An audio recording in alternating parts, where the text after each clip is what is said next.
말씀 낭독으로 크리스마스 예배를 시작하겠습니다. 태초에 말씀이 계셨습니다. 그 말씀은 하나님과 함께 계셨고 그 말씀은 하나님이셨습니다. 그분은 태초에 하나님과 함께 계셨습니다. 모든 것이 그분을 통해 지음받았으며 그분 없이 된 것은 아무것도 없었습니다. 그분 안에는 생명이 있었습니다. 그 생명은 사람들의 빛이었습니다. 그 빛이 어둠 속에서 비추고 있지만 어둠은 그 빛을 깨닫지 못했습니다. 하나님께서 보내신 사람이 있었습니다. 그 이름은 요한이었습니다. 요한은 그 빛에 관해 증거하러 온 증인이었는데 이는 그를 통해 모든 사람이 믿게 하려는 것이었습니다. 요한 자신은 그 빛이 아니었습니다. 그는 다만 그 빛에 대해 증거하기 위해 온 것입니다. 참 빛이 있었습니다. 그 빛이 세상에 와서 모든 사람을 비추었습니다. 그분이 세상에 계셨고 그분이 세상을 지으셨지만 세상은 그분을 알아보지 못했습니다. 그분이 자기 땅에 오셨지만 그분의 백성들이 그분을 받아들이지 않았습니다. 그러나 그분을 영접한 사람들, 곧 그분의 이름을 믿는 사람들에게는 하나님의 자녀가 될 권세를 주셨습니다. 이 사람들이 하나님의 자녀로 태어난 것은 혈통이나 육정이나 사람의 뜻으로 된 것이 아니라 하나님의 뜻으로 된 것입니다. 그 말씀이 육신이 돼 우리 가운데 계셨기에 우리는 그분의 영광을 보았습니다. 그것은 은혜와 진리가 충만한 아버지의 독생자의 영광이었습니다.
시간의 주관자 알파와 오메가 삼위의 하나님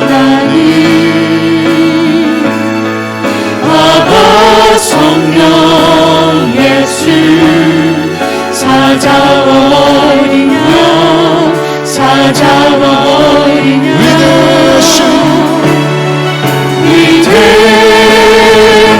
위대하신 주 찬양해 위대하신 주 우리 할배되리라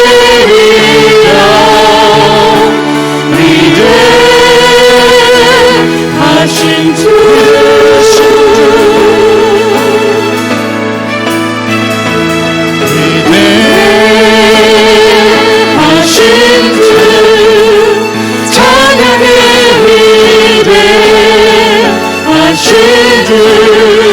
우리 알게 되리라 위대하신 주 모든 일을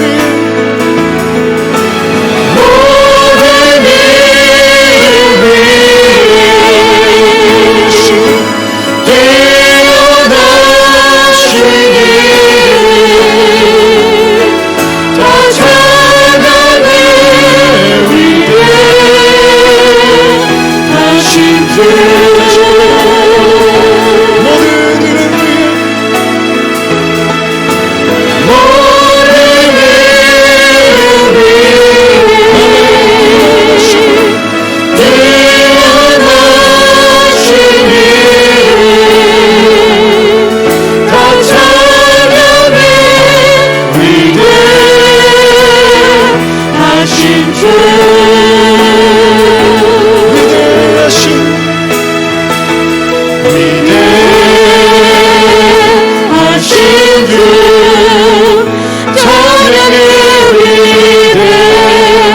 위대하신 주 우리 알게 되리라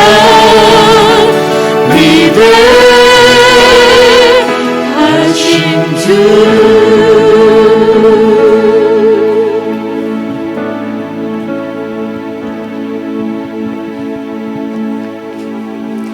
그러나 너 베들레헴 에브라다야, 비록 내가 유다 족속들 중 아주 작지만 이스라엘을 다스릴 사람이 너로부터 나올 것이다.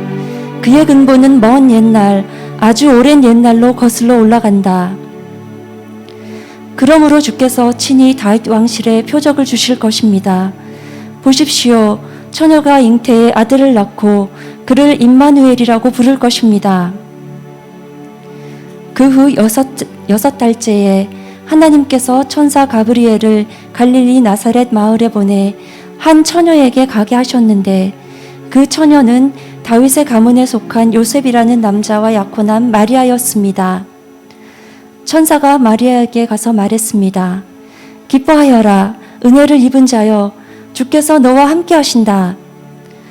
천사의 말에 마리아는 당황하며 깜짝 놀라 이게 무슨 인사인가 하고 생각했습니다.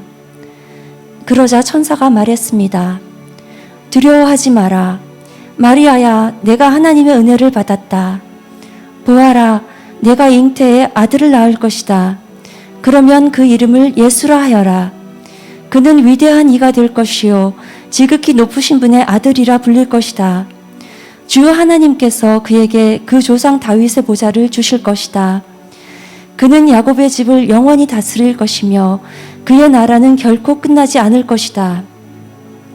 마리아가 천사에게 물었습니다. 처녀인 제게 어떻게 이런 일이 있겠습니까? 천사가 대답했습니다. 성령께서 내게 임하실 것이며 지극히 높으신 분의 능력이 너를 감싸주실 것이다. 그러므로 태어날 거룩한 아기는 하나님의 아들이라고 불릴 것이다. 보아라, 내 친척 엘리사벳도 그렇게 많은 나이에 아이를 가졌다. 아이를 갖지 못하는 여자라 불렸는데 임신한 지 벌써 6달째가 됐다. 하나님께는 불가능한 일이 전혀 없다. 그러자 마리아가 대답했습니다. 보십시오, 저는 주의 여종입니다. 당신의 말씀대로 제게 이루어지기를 원합니다. 그러자 천사가 마리아에게서 떠나갔습니다.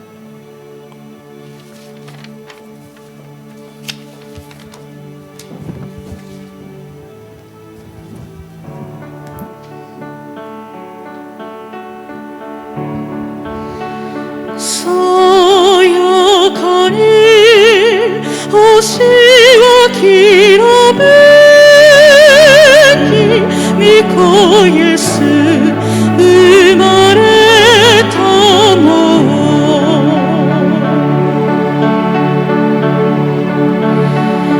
나가 그모 야미지 오다다리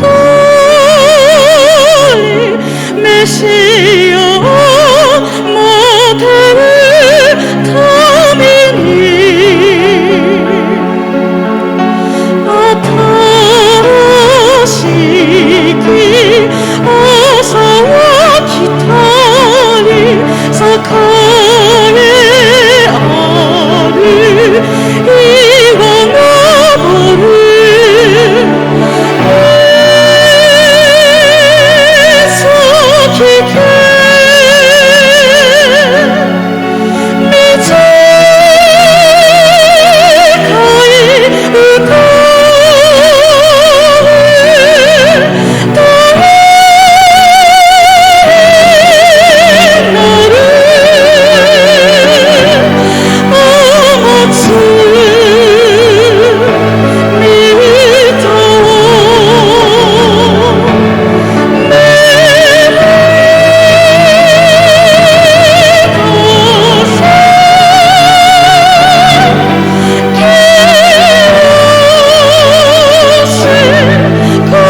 무렵 아우구스투스 황제가 칙령을 내려 전 로마 통치 지역은 호적 등록을 하게 됐습니다. 이것은 구레뇨가 시리아의 총독으로 있을 때 실시된 첫 번째 호적 등록이었습니다. 그래서 모든 사람은 호적을 등록하기 위해 각각 자기 고향으로 갔습니다. 요셉도 갈릴리 나사렛 마을을 떠나 다윗의 마을인 유대 땅 베들레헴으로 올라갔습니다. 요셉은 다윗 가문의 직계 혈통이었기 때문입니다. 그는 약혼한 마리아와 함께 호적을 등록하러 그곳에 갔습니다. 그때 마리아는 임신 중이었습니다. 그들이 그곳에 머무르는 동안 해산할 때가 돼 마리아는 첫 아들을 낳고는 아기를 천으로 싸서 구유에 눕혔습니다. 여관에는 그들이 들어갈 빈 방이 없었기 때문입니다.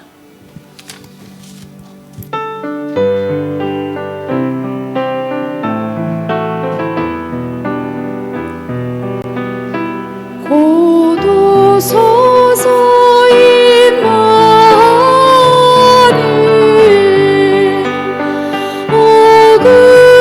어그하소서 이스라엘 그 포로 세월고 달파 메시아 기다립니다.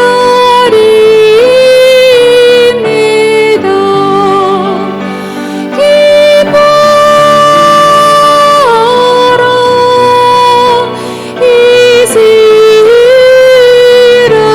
이스라엘 거두시리오 임마누엘 고도 서서지의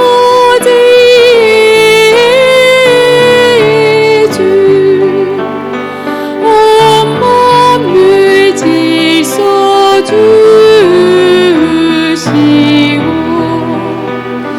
참 진리의 길 보이사 갈 길을 인도하소서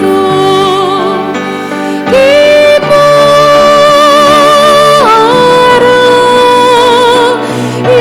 이스라엘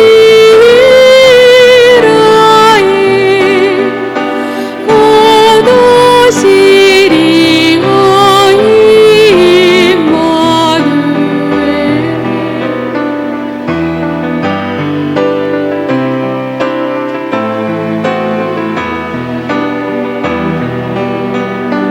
고도 서서서 망의 주 만백성 한마음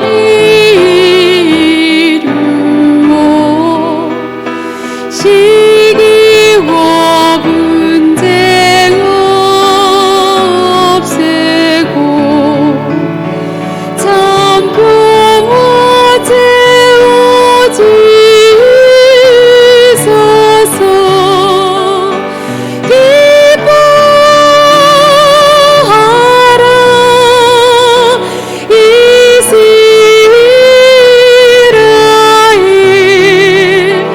거두시리오 임마누엘 아멘.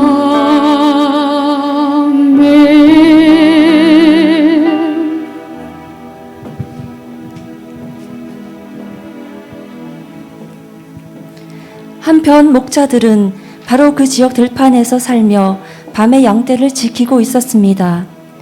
주의 천사가 그들 앞에 나타났고 주의 영광이 그들을 환하게 둘러 비춰서 그들은 너무나 두려웠습니다. 천사가 말했습니다. 두려워하지 마라. 보아라.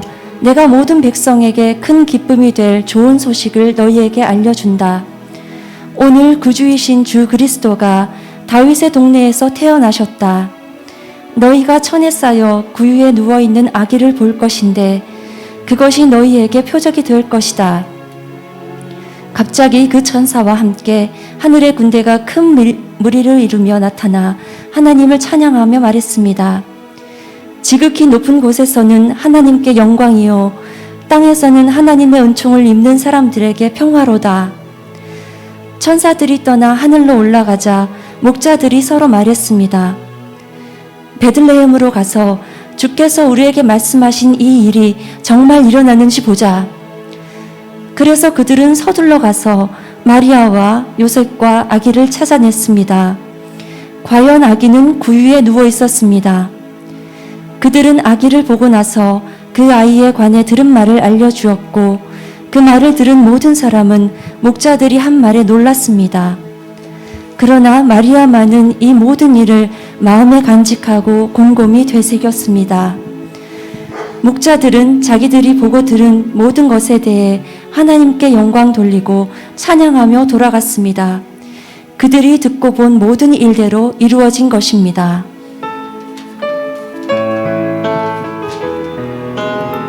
엎드려 절하세 엎드려 절하세 엎드려 절하세 엎드려 절하세 엎드려 절하세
우리들에게 주신 하나님의 말씀은 마태복음 1장 18절부터 25절입니다. 제가 읽겠습니다.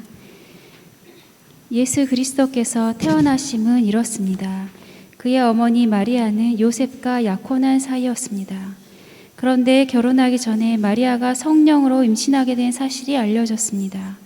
마리아의 남편 요셉은 의로운 사람이었습니다. 그는 마리아가 사람들 앞에 수치를 당하게 될까봐 남모르게 파혼하려 했습니다. 요셉이 이런 생각을 할 때에 주의 천사가 꿈에 나타나 말했습니다. 다윗의 자손 요셉아, 두려워하지 말고 마리아를 내 아내로 맞아라. 마리아가 가진 아기는 성령으로 임신된 것이다. 마리아가 아들을 낳을 것이니 그 이름을 예수라 하여라. 예수가 그의 백성을 그들의 죄로부터 구원할 것이다. 이 모든 일이 일어나게 된 것은 주께서 예언자를 통해 말씀하신 것을 성취하기 위함이었습니다. 처녀가 잉태의 아들을 낳을 것이요 그를 임마누엘이라 부를 것이다. 임마누엘이란 하나님께서 우리와 함께 하신다는 뜻입니다. 잠에서 깨어난 요셉은 주의 천사가 명령한 대로 마리아를 아내로 맞아들였습니다. 그러나 요셉은 아들을 낳을 때까지 마리아와 잠자리를 같이 하지 않았습니다. 마리아가 아들을 낳자 요셉은 그 이름을 예수라고 지었습니다. 아멘. 이어서 이영서 목사님께서 잠에서 깨어난 요셉이란 말씀으로 선포해 주시겠습니다.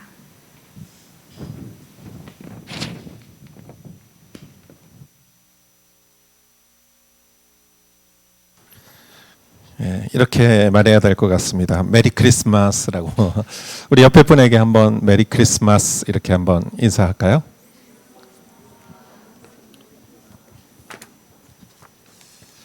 너무나 귀한 시간 또 준비를 참 많이 하시고 또 귀한 찬송 또 여러분의 봉사 너무나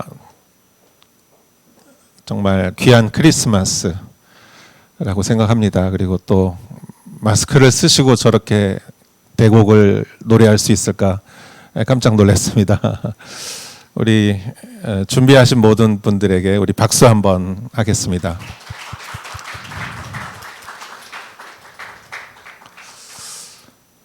여러분 잠이란 참 중요하죠.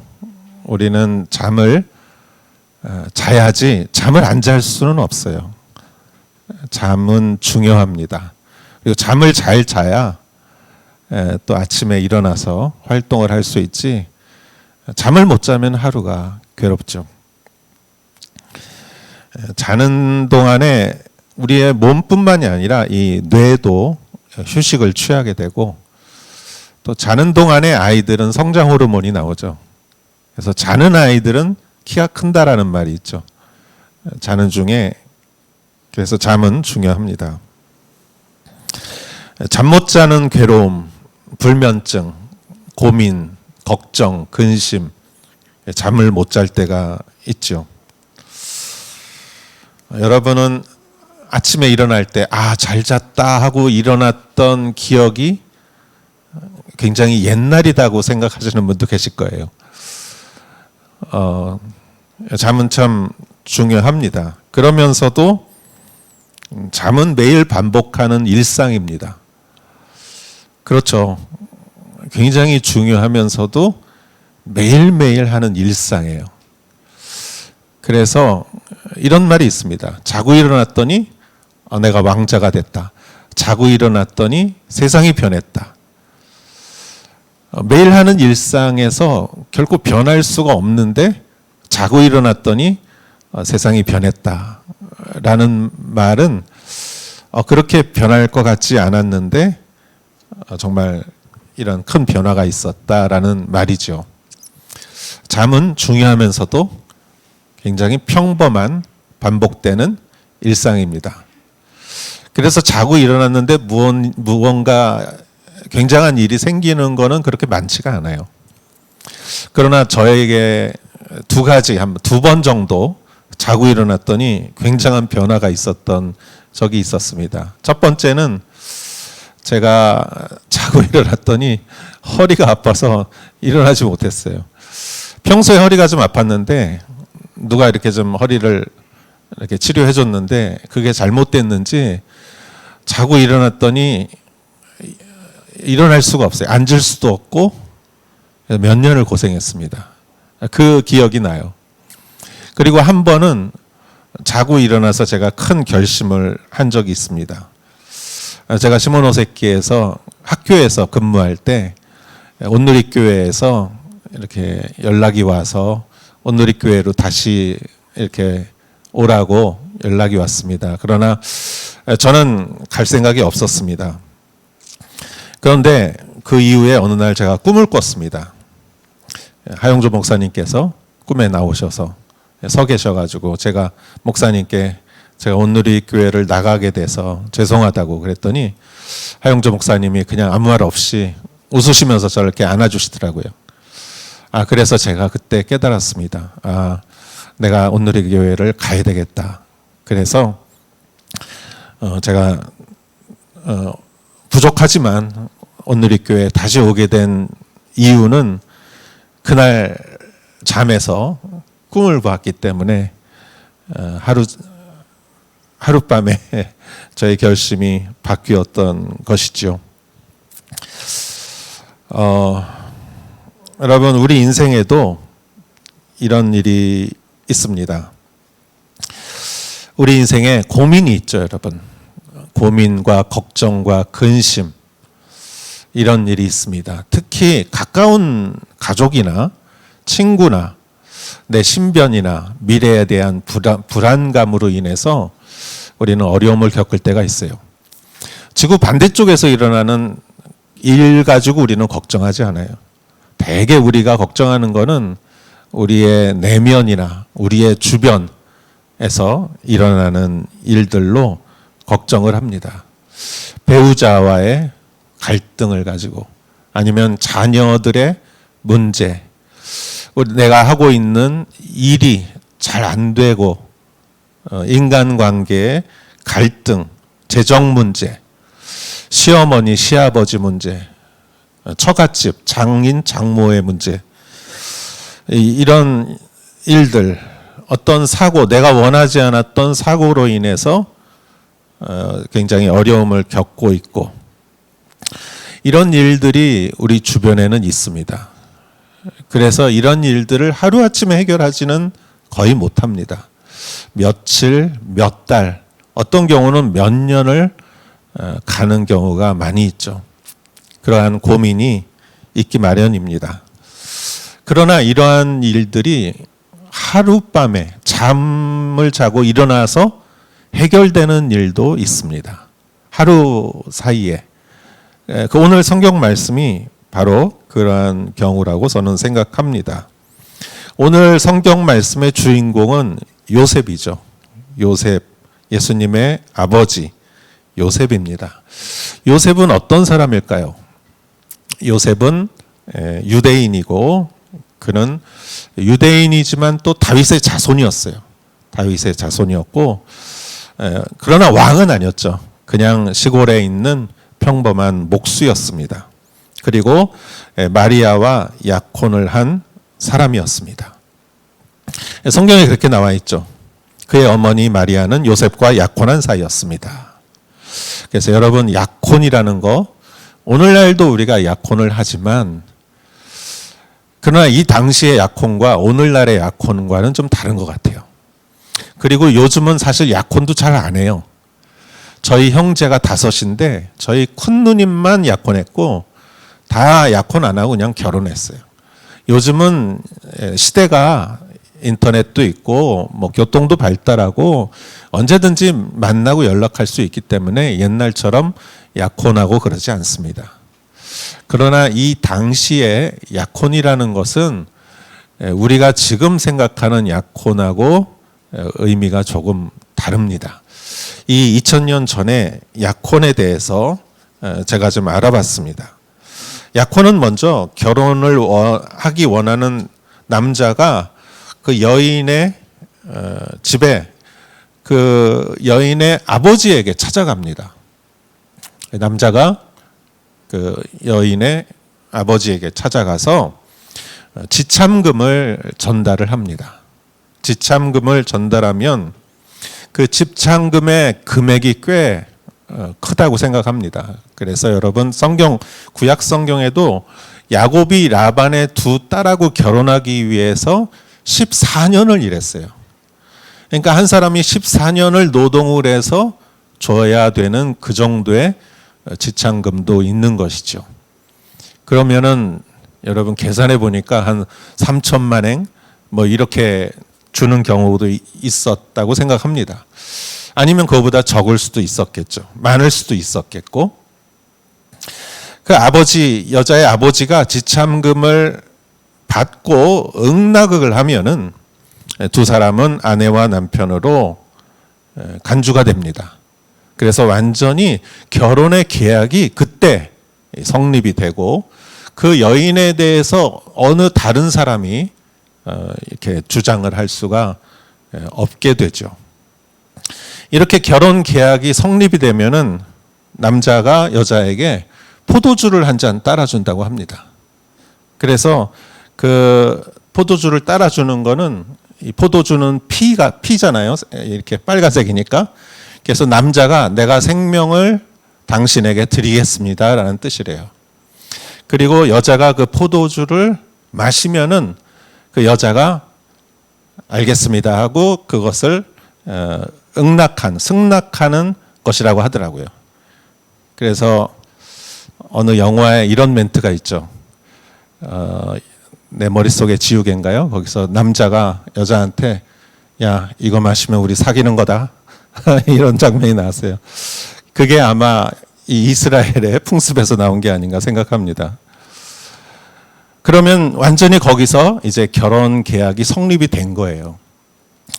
그리고 신랑은 신부를 데리러 오겠다고 약속을 하고 이제 자기 집으로 떠납니다. 그리고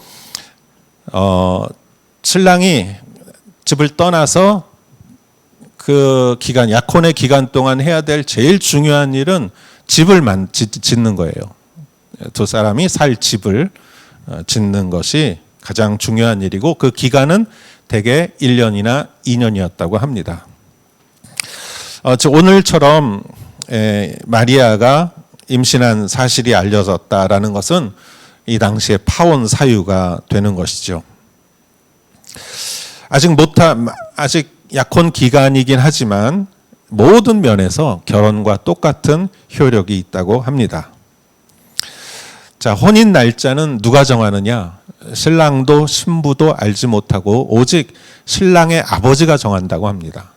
신랑의 아버지가 결혼을 하는 날짜를 정하고 준비가 다 됐다는 것을 판단하고 그리고 이제 신랑을 보내죠. 신랑이 이제 결혼하기 위해서 신부 집에 갑니다. 그래서 신부 집에 가서 거기서 혼인 잔치를 하죠. 거리가 가까운 경우도 있겠고 거리가 아주 먼 경우도 있겠죠. 그러면은 가다가 얼마 걸릴지 모르기 때문에 며칠을 걸릴 수도 있고 그래서 신랑이 한밤중에 올 때도 있는 것이에요. 그래서 예수님의 비유 중에 한밤중에 신랑이 오는 것은 그 당시에 일상적인 일이었다고 합니다. 이러한 유대인의 약혼의 풍습을 우리가 생각하면 지금 요셉의 마음을 우리가 알 수 있을 것 같아요. 마리아는 요셉과 약혼한 사이였습니다. 그런데 결혼하기 전에 마리아가 성령으로 임신하게 된 사실이 알려졌습니다. 알려졌다. 요셉이 그것을 알게 되었습니다. 자, 이거는 약혼의 계약을 파기한 거죠. 이것은 요셉에게 굉장한 충격이었고 쇼크였고 상처였을 거예요. 여러분 그러면 잠을 못 잘 거예요. 요셉은 어떡할까 참 인생에 나에게는 일어나지 않을 것 같은 일이 일어났고 내가 무슨 결정을 해야 되는데 어떻게 해야 될지 모르고 이러한 고민이 요셉에게 있었을 것입니다. 저는 요셉이 세 가지를 결정할 수 있다고 생각해요. 첫 번째는 이것을 정식으로 항의하는 거예요. 고소하는 거예요. 그렇게 되면은 아마 그 지역에 어떤 회의를 해서 재판 비슷한 회의를 해서 마리아가 부정한 여자라는 것이 판정이 되면은 아마 돌로 쳐 죽이는 것이 유대인의 율법이었어요. 그 당시에. 그렇다면 화끈한 복수극이 되겠죠. 요셉에게 있어서 그러한 복수극이 됐을 거예요. 두 번째는 실제 요셉이 시도한 겁니다. 그냥 조용히 파혼하는 거예요. 19절에 보면 이렇게 나와 있어요. 마리아의 남편 요셉은 의로운 사람이었습니다. 그는 마리아가 사람들 앞에 수치를 당하게 될까 봐 남모르게 파혼하려 했습니다. 남모르게 파혼한다. 그래서 여러분 약혼 기간이 뭐 1년이나 2년 뭐 더 길어질 수도 있겠죠. 그러면 사람들이 잊혀질 수가 있죠. 사람들이 누가 말 꺼내기 전에는 잊혀질 수가 있죠. 그러면서 몇 년 지났는데 그러고 보니까 요셉 너 약혼했었잖아. 어떻게 된 거야? 왜 그 이후로 아무 소식이 없어? 그럼 그 몇 년의 기간에 마리아가 다른 사람하고 결혼할 수도 있고 요셉이 어떤 방법을 취할 수도 있고 이런 것들이 흐지부지 돼서 사람들의 기억에 잊혀져서 요셉도 결혼을 안 하고 마리아도 그러한 죽음을 피하는, 그러나 요셉이 결혼은 안 하고 아마 소심하게 복수하는, 아니면 또 마리아를 생각해서 그런 방법이 두 번째 있겠죠. 실제 요셉은 그렇게 하려고 했습니다. 그러나 세 번째 길이 있어요. 그리고 세 번째 길을 요셉은 택했어요. 그것은 무엇이냐? 그냥 결혼하는 거죠. 그냥 결혼하고 마리아의 뱃속에 있는 아이가 나의 아이가 아니라는 것을 안다 해도 그냥 하는 거예요. 그걸 받아주고. 그런데 여러분, 이 세 가지 중에 실제적으로 요셉은 이 세 번째를 택했죠. 성경에 보면. 그런데 요셉의 기질상 제일 확률이 적은 것은 저는 3번이라고 생각해요. 그리고 두 번째를 요셉이 택했고, 요셉의 성격과 성향으로서 세 번째, 그냥 결혼하는 일은 그냥 상식적으로 요셉이 선택하지 않았을 거예요. 그 사람이 살아온 이 과거, 이런 역사를 보면 그 사람이 어떤 선택을 할지 되게 알지 않습니까? 우리에게도 그런 경향이 있죠.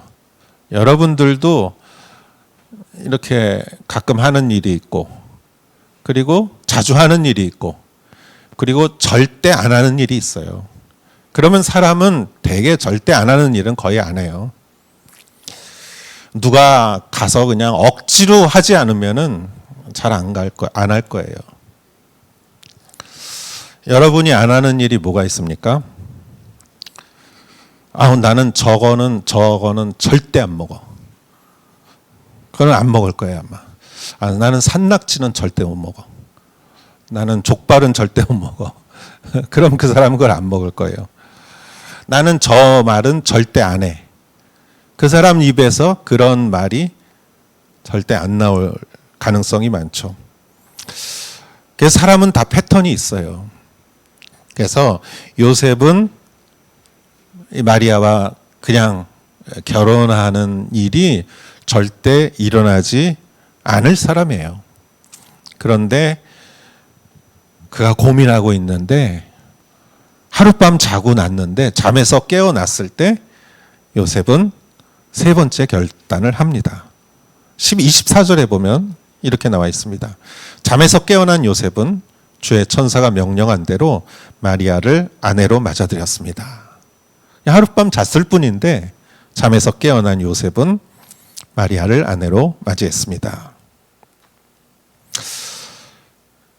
하룻밤에 무슨 변화가 있었던 것일까요? 하룻밤에 자고 났는데 이렇게 사람이 변할 수가 있습니까? 근데 잠에서 꿈에 천사가 나타난 거죠. 그리고 천사가 세 가지를 얘기합니다. 그리고 요셉은 꿈에서 천사로부터 들은 그 세 가지의 이야기가 그의 마음을 변화시켰어요. 그가 고민하고 이랬던 것들을 천사가 한마디로 이 세 가지를 이야기함으로 인해서 그의 마음이 완전히 바뀌었어요. 그럼 그 세 가지는 무엇일까? 첫 번째, 20절에 이렇게 적혀 있습니다. 요셉이 이런 생각을 할 때 주의 천사가 꿈에 나타나 말했습니다. 다윗의 손자 요셉아, 두려워하지 말고 마리아를 내 아내로 맞아라. 마리아가 가진 아기는 성령으로 임신된 것이다. 이거예요. 이게 첫 번째, 천사가 했던 말 중에 첫 번째 말이에요. 다윗의 자손 요셉아 그랬어요. 요셉아 그러지 않았고 다윗의 자손 요셉아 그랬어요. 네가 다윗의 자손이기 때문에 너는 중요하다 이거예요. 두려워하지 마라. 너는 지금 고민 많이 하고 내가 절대 이 약속을 어긴 사람하고는 내가 결혼은 못하겠다. 내가 수치를 당하지 않도록 내가 최대한 내가 배려는 하지만 나는 절대 못하겠다. 이렇게 두려워하지 말라. 마리아를 내 아내로 맞이하라. 왜냐하면 마리아가 가진 아기는 성령으로 임신된 것이다.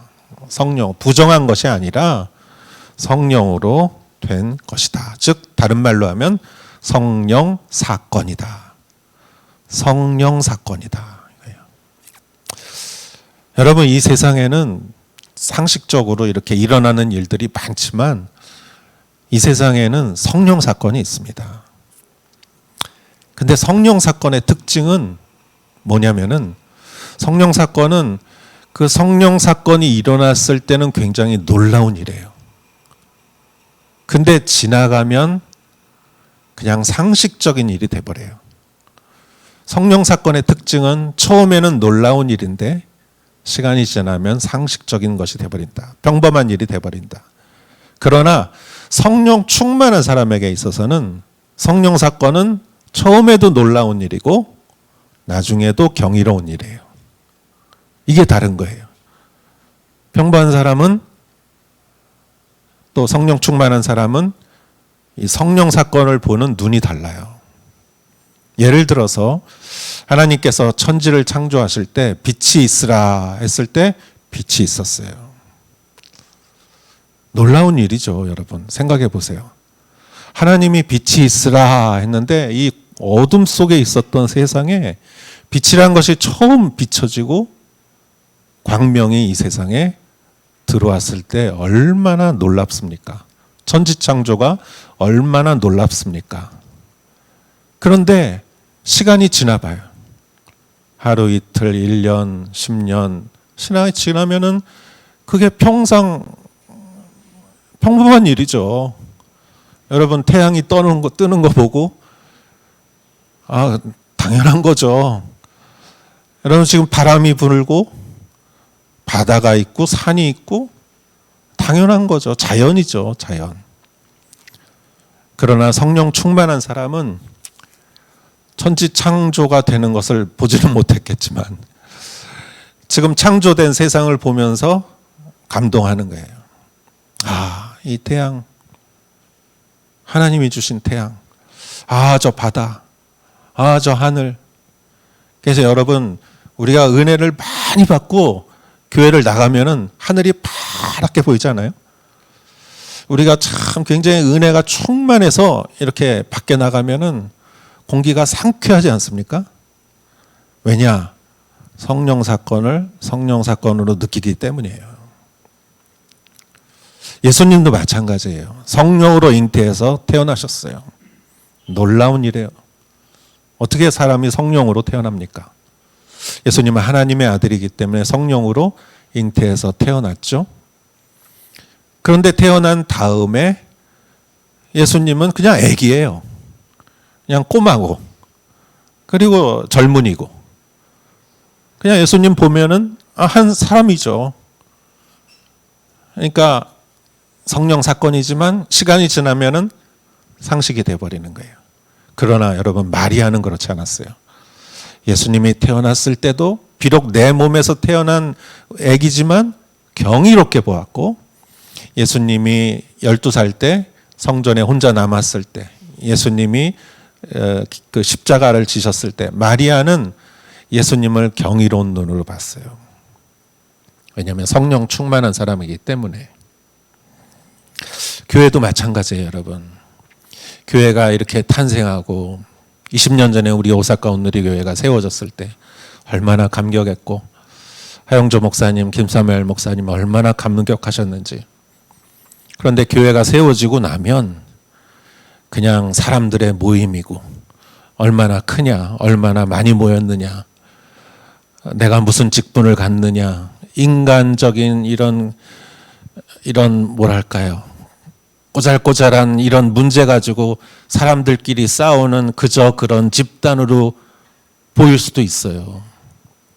그러나 성령 충만한 사람은 지금 교회가 세워졌을 때부터 지금까지 이 하나님의 이 예수 그리스도의 공동체, 예수 그리스도의 공동체가 얼마나 아름다운가. 그래서 오늘 저도 이렇게 같이 예배드리면서 제가 너무 은혜 받고 감동했어요. 하나님이 이렇게 우리에게 코로나 시대에도 변함없이 우리에게 이러한 예배의 시간을 주셨구나. 지난번에 또 몇 분이 세례 받으셨어요. 야, 우리가 코로나 시대에도 이렇게 세례 받는 분들이 있으시구나. 그러면서 참 감동했습니다. 여러분, 성령 사건은 성령의 눈으로 보면은 경이로운 거예요. 설명이 돼요. 그러나 그렇지 않고 그냥 인간적인 눈으로 보면은 그냥 이상한 일일 뿐이고, 그냥 그저 그런 일이에요. 그러나 성령으로 눈으로 보면 성령 사건이다. 요셉이 이 천사의 이야기를 들었을 때 성령 사건이구나. 요셉이 깨달았을 거예요. 이건 성령이 하신 일이구나. 사람이 한 일이 아니구나. 하나님이 개입하셨구나. 그거를 요셉은 깨달은 것이죠. 사랑하는 여러분, 우리들 주변에 하나님께서 우리를 통해서 하시는 성령의 일들이 많이 있습니다. 그러한 일들을 성령의 눈으로 항상 경이롭게 바라보시는 여러분 되시기를 주의 이름으로 축원합니다.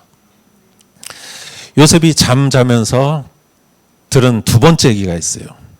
그거는 21절, 마리아가 아들을 낳을 것이니 그 이름을 예수라 하라. 예수가 그의 백성을 그들의 죄로부터 구원할 것이다. 두 번째가 이거예요. 아들을 낳을 거다. 그리고 그 이름을 예수라 하라. 아들인 거를 가르쳐줬고, 이름까지 가르쳐줬고, 그리고 요셉을 부를 때 다윗의 자손아 이렇게 불렀어요. 즉, 이 아기가 태어나서 해야 될 목적이 있다는 걸 알려준 거예요. 이 아이는 무슨 일을 하는 것인가? 그 백성을 어디로부터 구원해요? 죄로부터 구원할 하나님이 보내신 자다. 죄와 싸울 아이다. 죄로부터 이 세상을 구원할 아이다. 여러분, 요셉이 파혼을 한다면 예수님은 다윗의 자손으로 태어난다고 예언되었어요. 몇백 년 전부터 이사야를 통해서 다윗의 자손, 이새의 줄기에서 메시아가 태어난다고 예언을 했어요. 근데 요셉이 다윗의 자손이에요. 근데 요셉이 마리아하고 결혼하지 않으면 예수님이 다윗의 자손이 안 되는 거죠. 그러니까 이것은 요셉이 용기를 내서 결혼을 해야 하나님의 일이 이루어지는 것이죠. 요셉은 이 일로 인해서 상처도 받고 손해도 보고 어려움도 겪을 거예요. 그러나 하나님의 일을 하는데 위험을 감수하고 손해를 감수하고 각오해야죠. 여러분, 손해 하나 안 보고 할 수 있는 일이 어디 있습니까? 욕 하나 안 먹고 할 수 있는 일이 어디 있습니까? 오히려 욕 안 먹는 게 이상한 거예요. 하영조 목사님은 그러셨어요. 부목사님들한테 당신들 욕 하나도 안 먹고 있는 게 오히려 게으른 거다. 하나님의 일 하면서 오해 한 번도 안 받는 사람은 이상한 거다. 그러시더라고요. 여러분, 권투 선수가 한 대도 안 맞고 어떻게 이깁니까? 그렇죠. 여러분, 우리는 하나님 일을 할 때 상처도 받고 오해도 받고 고생도 하고 힘들고, 십자가 질 때 예수님이 그렇게 십자가를 지셨는데 그 예수님을 따라간다고 하면서 손톱에 기스 하나 안 날 거 생각하고 따라 나서면은 잘못된 거죠. 요셉은 다윗의 자손이에요. 그리고 요셉은 그 하나님의 일에 각오하고 동참해야 돼요. 우리는 복만 받기 위해서 이렇게 교회 오는 게 아닙니다. 고난도 같이 받는 것이죠. 한국에 유명한 어떤 강사가 있어요. 제가 좋아하는 분인데 김창옥이라는 강사가 있어서 제가 유튜브로 세바시 같은 거를 이렇게 보는데, 이분이 이런 얘기를 하더라고요. 명품 가방에 대한 고정과 같은 얘기가 있죠. 명품 가방, 이게 뭐 샤넬인지 루이비통인지 어떻게 알 수 있느냐. 비가 오면 안 돼요. 그래서 길을 가다가 비가 오면 진짜 명품은 어떻게 해요? 잘 하시네. 다 이렇게 옷으로 이렇게 안겠죠. 가짜는 어떻게 해요? 머리 다 쓰겠죠. 우산처럼. 그렇게 안다고 그러더라고요. 근데 이분이 또 이렇게 또 이런 얘기를 하더라고요. 가방에 기스가 났어요. 이렇게 스크래치가. 기스가 났어요. 그러면은 진짜면 어떻게 해요? 좀 고쳐서 쓰죠. 가짜면 어떻게 해요? 가짜면 버리기 쉽죠. 가짜면 버릴 수 있어요. 그래서 우리의 인생도 마찬가지라는 거예요. 정말 소중한 거는 안 버려요. 정말 소중한 거는 고쳐서라도 써요. 포기하지 않아요. 근데 내가 정말 소중하지 않은 거, 가짜는 쉽게 버려요. 여러분, 우리가 인생에 있어서 우리가 버리는 게 있어요. 그거는 내가 정말 사랑하지 않는 거예요. 그런데 진짜는 버리지 않습니다. 아끼고 그러죠. 여러분, 예수님을 우리가 사랑한다고 하지만 예수님으로 인해서 우리가 오해받고 힘들고 고통받고 그럴 때 진짜 예수님을 사랑하면 버리지 않죠. 그러나 좀 힘들고 그러면은 내가 정말 사랑하지 않으면은 버릴 수 있어요. 저는 이 시기에 코로나가 영적인 비인 것 같아요. 코로나라는 비가 오니까 우리의 신앙이 다 드러나요. 어떤 사람은 우리의 신앙을 안고 뛰고 어떤 사람은 머리에 쓰고 뛰어요. 그냥 정말 귀하지 않으면 우린 버릴 수 있어요. 정말 우리의 믿음이 구원이요, 영생이요, 천국이요, 생명이다. 그렇게 믿으면 믿음의 고난도 받아야죠. 여기 스크래치가 나고 상처가 나고 그래도 우리는 포기하지 않습니다. 저는 여러분이 모두 그러한 예수님을 진정으로 사랑하는 분이라고 믿습니다. 우리는 기복신앙에서 초월해야 합니다. 물론 우리는 예수님으로 인하여 복도 받습니다. 그러나 진정한 것은 우리는 예수님과 길을 같이 가는 것이 우리의 신앙의 본질이지요. 그래서 요셉은 처음에는 그냥 아내를 맞이하는 일이라고 생각했어요. 근데 이 태어날 아기가 모든 백성을 죄에서 구원할 것이고 다윗의 자손으로 태어나야 되기 때문에 다윗의 자손인 나를 하나님이 선택하셨고 성령으로 잉태하셨고, 그래서 내가 정말 내 그 성품으로서는 결정할 수 없지만 용기를 내서 마리아를 아내로 맞이해라. 그 명령에 요셉은 순종을 했죠.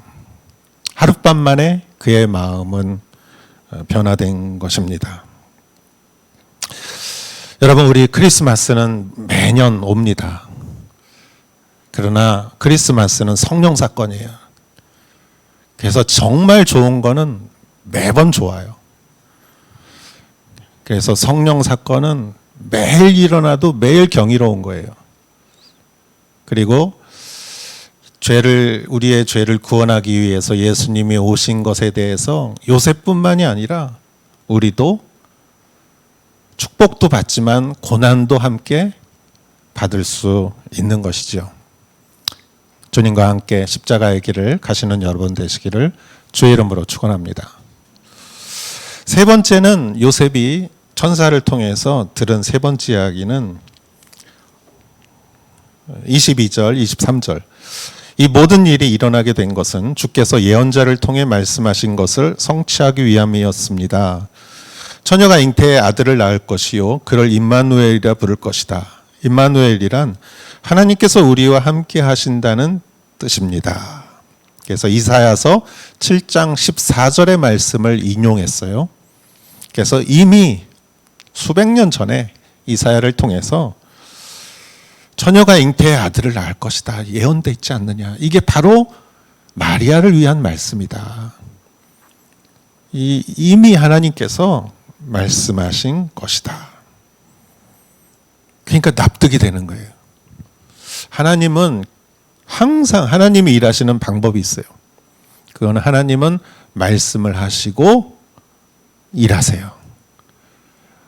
일하고 말씀하지 않으세요. 하나님은 항상 말씀하시고 일하세요. 제가 군대에 있을 때 그 지뢰 제거반이 와가지고 몇 주일 동안 그 주변의 길을 다 지뢰 같은 거 다 참 그 폭발물 같은 거 다 검사하고, 그리고 대통령이 오더라고요. 대통령이 그냥 오지 않습니다. 다 준비하고 오는 거죠. 높은 사람일수록 그래요. 하나님은 얼마나 높으신 분입니까? 하나님은 말씀으로 임하시고 일하십니다. 항상. 그래서 우리가 하나님의 하시는 일을 어떻게 알 수 있느냐? 말씀을 통해서 알 수 있어요. 말씀을 알면 놀라지 않습니다. 왜냐하면 하나님은 예언하셨기 때문에. 갑자기 일하시는 하나님이 아니십니다. 그래서 말씀을 많이 아는 사람은 우리 인생에서 일어나는 일에 그렇게 놀라지 않습니다. 그럴 수도 있지, 이렇게 생각해요. 근데 말씀을 잘 모르면 어떻게 그럴 수가 있냐 이렇게 얘기해요. 그런데 말씀을 잘 아는 사람은 그럴 수도 있지 그래요. 여러분은 어느 쪽이십니까? 여러분은 어떻게 그럴 수 있느냐 항상 매일 그러지 마시고 그럴 수도 있지라고 말씀하시는 여러분 되시길 축원합니다. 우리 옆에 분에게 한번 그렇게 말씀해 주세요. 그럴 수도 있죠.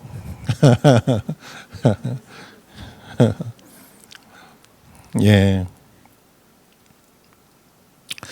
요셉은 잠에서 깨어났습니다. 하룻밤 만에 사람이 변했어요. 하룻밤 만에. 그리고 요셉이 절대 그 사람이 보통 같으면은 안 할 결정을 그는 합니다. 마리아를 아내로 맞아들였습니다. 그로 인해서 하나님의 일이 이렇게 진행이 되었죠. 우리는 우리의 어떤 고집과 생각으로 인해서 하나님의 일이 걸림돌이 될 수가 있어요. 나는 굉장히 열심히 한다고 하지만 나도 모르게 걸림돌이 될 수가 있습니다. 그러나 참 제사보다 순종이 하나님이 원하신다고 하나님의 말씀에 순종한 요셉으로 인해서 정말 예수님을 통한 십자가의 놀라운 구원이 이제 일어나게 되는 것이죠. 잠에서 깨어날 때마다 변화된다면 얼마나 좋을까요? 매일 좋은 꿈을 꾸면 얼마나 좋을까요? 매일매일 그럴 수는 좀 힘들지 않나 생각하지만, 그러나 일일 신이라는 말이 있듯이 매일매일 변화된다면 우리는 정말 그리스도의 분량, 장성한 분량만큼 성장하는 사람이 되지 않을까요? 오늘 성경 말씀을 보면서 제가 24절에 잠에서 깨어난 요셉이라는 말이 굉장히 감동적으로 다가왔어요. 하룻밤 자고 사람이 변했잖아요. 잠에서 깨어난 요셉은 이란 말을 보면서 우리 크리스마스 올해는 이거를 우리가 좀 배우고 실천해야 되지 않을까. 잠에서 깨어난 누구누구는, 여러분의 이름을 넣어보세요. 잠에서 깨어났는데 사람이 변했어요. 우리가 더 지혜롭고 더 영적이고 하나님 앞에서 새로운 사람이 될 수 있습니다, 없습니다? 있지요. 네, 요셉도 이렇게 변했습니다. 우리도 그렇게 변할 수 있을 거라고 생각합니다. 여러분, 코로나로 지금 다 힘들고 두렵고 정말 어떻게 될지 불안하고 그렇죠. 이럴 때는 마음이 이렇게 흔들리면은 좋은 생각을 하기 어렵더라고요. 자꾸 이렇게 소극적이고 뭘 줄여야 되나, 뭘 안 해야 되나, 자꾸 이런 생각을 하게 되지. 뭘 해야 되겠다 이때. 뭘 좀 더 적극적으로 이렇게 하려는 생각이 본능적으로 사람은 들지 않습니다. 요셉도 얼마나 고민이 많았겠어요. 그러나 하룻밤 자고 나니까 고민이 바뀌었어요. 새로운 아기가 태어났고 하나님의 놀라운 성령의 일들이 일어났지요. 우리 이 시기에 위축되거나 좌절하거나 우리의 그냥 계산에서 나오는 생각으로 이렇게 행동하기보다 이 시기에 하나님의 뜻은 어디 있을까? 또 꿈속에라도 하나님께서 천사를 보내주셔서 우리에게 귀한 뜻을 알려주신다면, 아니면 평소에 우리가 이렇게 큐티할 때 주시는 말씀이 우리에게 새로운 깨달음을 준다면 우리는 이 시대를 오히려 이겨나갈 수 있고, 오히려 이러한 시대였기 때문에 꿈꿀 수 있는 소망을 우리는 꿈꿀 수 있지 않을까. 그래서 크리스마스를 기대하고 또 새로운 2021년을 기대하며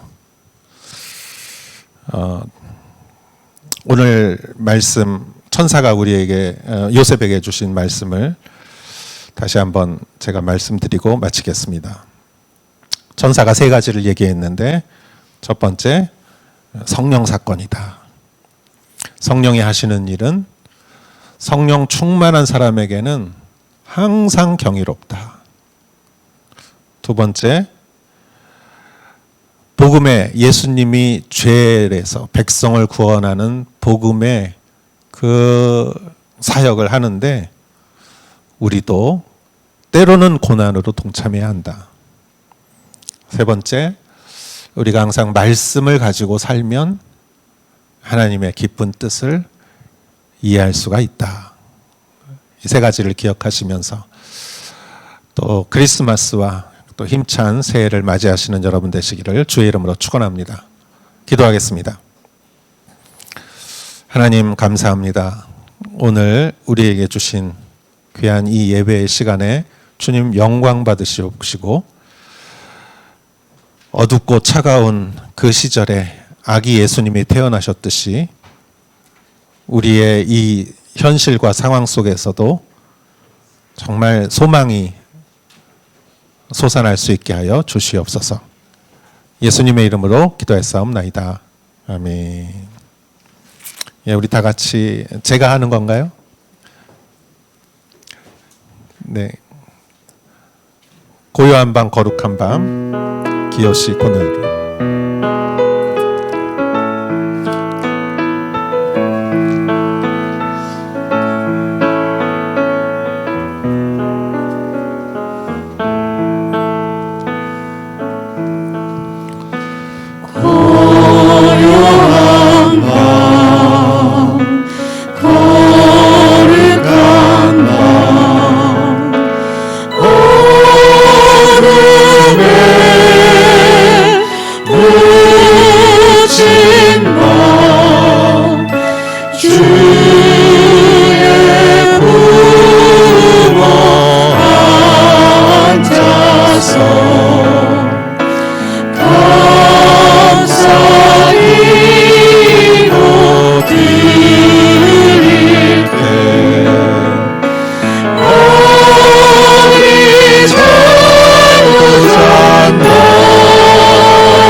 우리 한번 메리 크리스마스 한번 할까요? 시작. 메리 크리스마스. 하이. 제가 축도하겠습니다. 이제는 우리 주 예수 그리스도의 은혜와 하나님의 크신 사랑과 성령의 인도하심이, 성령으로 잉태하신 예수 그리스도를 맞이하는 이 크리스마스를 또 성령 충만함으로 이 크리스마스를 맞이하는 사랑하는 성도님들 위에 이제로부터 영원토록 함께 하실지어다. 아멘.